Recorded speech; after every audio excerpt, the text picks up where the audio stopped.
সুপ্রভাত বন্ধুরা, বাংলা সিরিয়াল সমাচারে তোমাদের অনেক অনেক স্বাগত। অনুরাগের ছোঁয়ার আজকের পর্বের রিভিউ নিয়ে আমি চলে এসেছি তোমাদের সামনে। শুরুতেই উর্মি কুন্তলাকে বলছে যে আপনি আমার সব কিছু রেকর্ড করে রেখেছেন। সবটা দেখে কিন্তু উর্মি অবাক। আর ওদিকে দীপা কিন্তু সন্দেহ করছে যে যে মানে উর্মি ডাক্তারবাবুকে এতটা চোখে চোখে রাখে, সেই উর্মিকে এখন দেখা যাচ্ছে না। নিশ্চয়ই উর্মি এই ব্যাপারে কিছু একটা জানে। তখন বলছে ভিডিও কলিং করতে হবে, তাহলেই সবটা পরিষ্কার হয়ে যাবে। আর ওদিকে কুন্তলা মানে উর্মি এখনও যে সব কথা বলল কুন্তলাকে, যে আমি কি শ্মশানের রানী হব, হ্যানা ত্যানা, এই সমস্ত ব্যাপার, সেই সবও রেকর্ড করেছে আর উর্মিকে দেখাচ্ছে। উর্মি বলছে আমি তো আপনার সামনেই আছি, তাহলে কে রেকর্ড করলো? নিশ্চয়ই আপনার ছেলে, তাই তো? কুন্তলা তখন বলছে ইস, মেয়েটার ঘটে না, ভগবান একদম বুদ্ধি দেয়নি। এই দীপাটার সাথে থাকতে থাকতেও দেখছি ওর কোনো বুদ্ধি হয়নি। নিশ্চয় আমার ছেলেই তুলবে, আর কে তুলবে? এবার উর্মি বেশি কথা বললে কুন্তলা বলছে বেশি আমার ব্যাপারে না কথা বলতে যেও না, ঠিক আছে? এই বলতে বলতেই তখন দীপার ফোন ঢোকে। বলে ওই দেখো তোমার দীপা দিদি ফোন করেছে, রিসিভ করো রিসিভ করো। ফোনটা কিন্তু কুন্তলায় রিসিভ করে দেয়, নাহলে কিন্তু উর্মি রিসিভ করতো না। এবার রিসিভ করার পর তো একটু অন্য জায়গায় গিয়ে উর্মি কথা বলছে। তো দীপা বলছে তুই কোথায় বল, আর ডাক্তারবাবু কোথায়? ঠিক সেই সময় কথা বলতে বলতে উর্মির পেছনে যে রুডি চুপ করে জানলা দিয়ে দেখছে, সেটা কিন্তু দীপা দেখে ফেলে। বলছে কি রে, তোর পেছনে কে, কোথায় আছিস তুই? তখন উর্মি বলছে আমি পরে কথা বলছি তোর সাথে, এই বলে ফোনটা কেটে দেয়। আর উর্মি নিজেই কিন্তু জানলায় গিয়ে দেখতে থাকে, দেখে যে কেউ নেই। আর কুন্তলাকে জিজ্ঞাসা করছে কে ছিল পেছনে, বলুন কে ছিল পেছনে? আপনার ছেলে রুডি, তাই তো? রুডি ওদিক থেকে বলছে এই উর্মিটার বড্ড বার বেড়েছে, এর বারটা বেশি বাড়ার আগে এর ডানা দুটোকে ছেটে ফেলতে হবে, তাই বলছে। আর কুন্তলা বলছে বেশি বার বেরো না, না হলে কিন্তু এই যা কিছু দেখছো সবকিছু কিন্তু আমি ভাইরাল করে দেবো, মানে সবাইকে দেখিয়ে দেবে আর কি। এরপরে কুন্তলাকে ধাক্কা দিয়ে কিন্তু বাইরের পথ দেখিয়ে দেয়, মানে উর্মিকে ধাক্কা দিয়ে বাইরের পথ দেখিয়ে দেয় কুন্তলা। উর্মি সঙ্গে সঙ্গে চলেও যায়। ওদিকে দেখা যাচ্ছে সূর্যের জোর কদমে ট্রিটমেন্ট চলছে। আর এদিকে সোনাকে বাড়ি নিয়ে এসেছে। বাড়ি নিয়ে এসে সে যে তার বাবাকে নিয়ে গেছিল সেই কথাগুলো ভাবছে, আর বাড়িতে এসে বাবা বাবা করে কাঁদছে। তখন কিন্তু লাবণ্য তার কাছে দৌড়ে যায় যে তুমি এলে, ভালো ছেলে এলো না।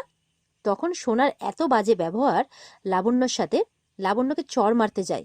তোর এত বড় সাহস, তোর কি মনে হয় যে বাবা আসেনি আমার জন্য, আমার জন্য আমি দায়ী তার জন্য? এইভাবে বলছে। বলছে আসেনি তো বেশ হয়েছে আসেনি, এইভাবে বলছে, মানে মাথাটা একেবারেই গেছে। তখন তো সোনাকে সবাই বকাবকি করছে, সূর্যের বাবাও বকছে। বলছে তোমার কি মাথাটা খারাপ হয়ে গেছে, কি করছো তুমি? লাবণ্যকে তুমি কোনো কথা বলবে না। সূর্যের কাকিয়াও লাবণ্যকে সরিয়ে নেয়, ও তো বাচ্চা, ওকে বুঝে কথা বলেছে নাকি? ওদিকে সূর্যের ভাইও বলছে যে একদম তুমি লাবণ্যকে কোনো কিছু বলবে না। তখন উর্মি এসেছেন, এসে বলছে ও সব বোঝে, ও সব বুঝেই কথা বলেছে, দাঁড়া তোর ব্যবস্থা করছি আমি, এই বলে হাত ধরে টেনে আবার নিয়ে যাচ্ছে। তখন জয় গিয়ে ধরে নেয় লাবণ্যকে, খবরদার তুমি নিয়ে যাবে না, এমনিতে আমরা আমাদের পরিবারের সব কিছু হারিয়েছি, আর কোনো কিছু হারাতে চাই না, লাবণ্যকে একদম নিয়ে যাবে না, আমার ভুলের শাস্তি তুমি লাবণ্যকে দেবে না। লাবণ্য জয়কে জড়িয়ে ধরে আছে ভয়ে। ওদিকে দেখা যাচ্ছে সূর্যের কিন্তু জ্ঞান ফিরছে, হাত নড়ছে। আর এদিকে সূর্যের বাবা সোনাকে বলছে আমার ছেলেটা হারিয়েছে, ঠিক আছে, আমার ছেলেটাকে আমি হারিয়েছি, আর এর জন্য দায়ী হচ্ছে তুমি। সোনা তো অবাক হয়ে তাকিয়ে থাকে, বলে হ্যাঁ হ্যাঁ তুমি তুমি তুমি তুমি আমার ছেলেটাকে জোর করে নিয়ে গেছো, আমার ছেলেটা যেতে চায়নি। তখন সূর্যের কাকিয়া বলছে এখন এসব কথা থাক না। বলে কেন থাকবে? আমি চুপ করে থাকলেই তো সত্যিটা আর মিথ্যে হয়ে যেতে পারে না। আমার ছেলেকে ও নিয়ে গেছে জোর করে, আমার ছেলেটা একদম যেতে চায়নি।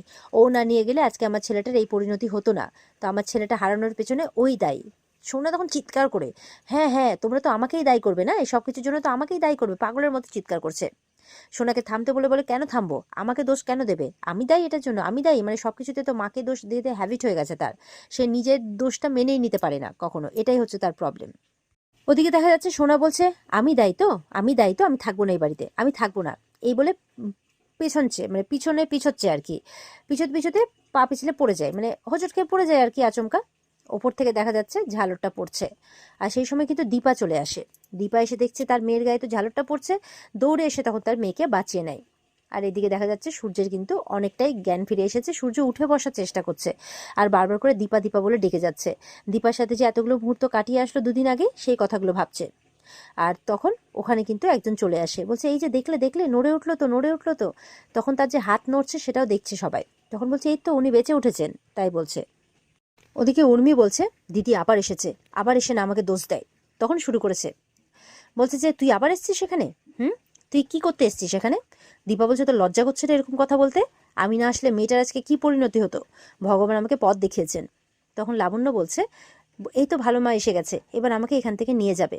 তখন দীপা বলছে, আগে তোমার ভালো ছেলেকে খুঁজে বের করতে হবে লাবণ্য, এরকম বলছে। আর ওদিকে দেখা যাচ্ছে সূর্যকে যিনি ভালো করেছেন তিনি আরও ওষুধপত্র নিয়ে এসছেন, আর এসে বলছেন, এই দেখো তোমার জন্য আরও ওষুধপত্র নিয়ে এসেছি। এসেই দেখেন, ওমা বিছানা খালি, সূর্য নেই, কোথায় গেল? এদিকে উর্মি বলছে, যদি বলে দেয় যে আমি কুন্তলার ওখানে গিয়েছিলাম, কিছু একটা করতে হবে।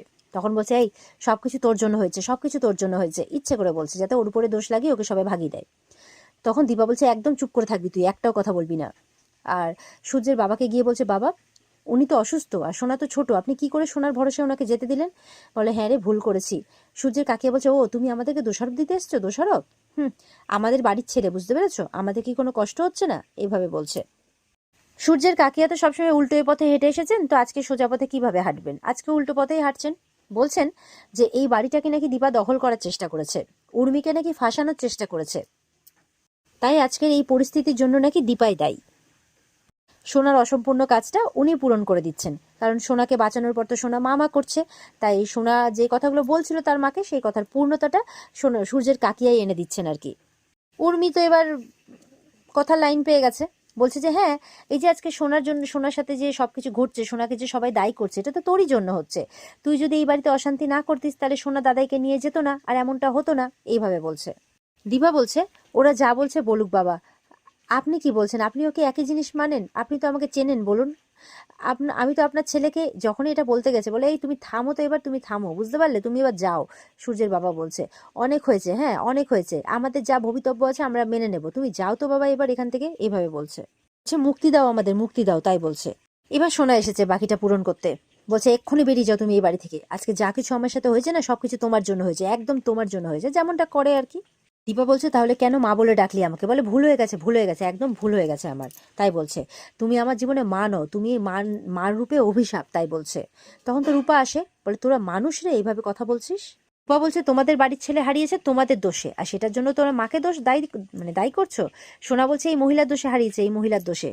রূপা বলছে, ভাবো ভাবো, যা পারার ভাবো, মানে যা ভাবতে চাও তাই ভাবো, এইগুলো ভেবে তো খুশি থাকবে না, তাতে বাবাও ফিরে চলে আসবে, তাই তো? তখন সোনা চুপ করে যায়। তখন ওখানে কিন্তু অবিনাশও আসে। অবিনাশ খুব মন খারাপের সাথে বলছে, সূর্য সেনগুপ্তকে পাওয়া গেছে। তখন বাকিরা জিজ্ঞাসা করছে, কোথায়?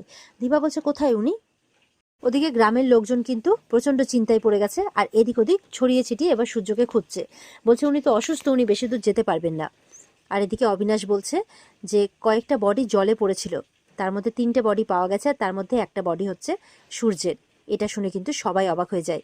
দীপা তো সূর্যের সাথে বিয়ে হওয়ার মুহূর্তগুলোর কথা ভাবতে থাকে।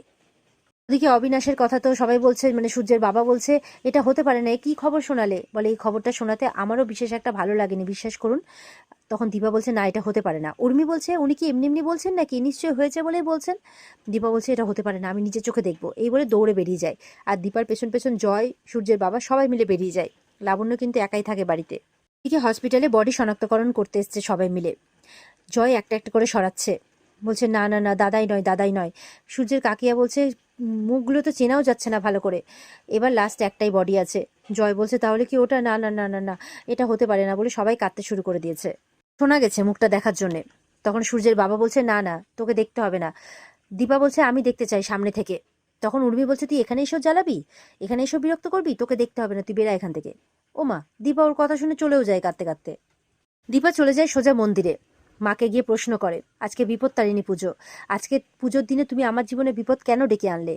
তুমি আমার স্মৃতির সিঁদুরই যখন কেড়ে নেবে, তখন সেটা আগে কেন কেড়ে নাওনি? ঠিক আছে, তুমি চাও তো আমার স্মৃতির সিঁদুর আমি মুছে ফেলি? নাও, তোমার সামনে মুছে ফেলছি।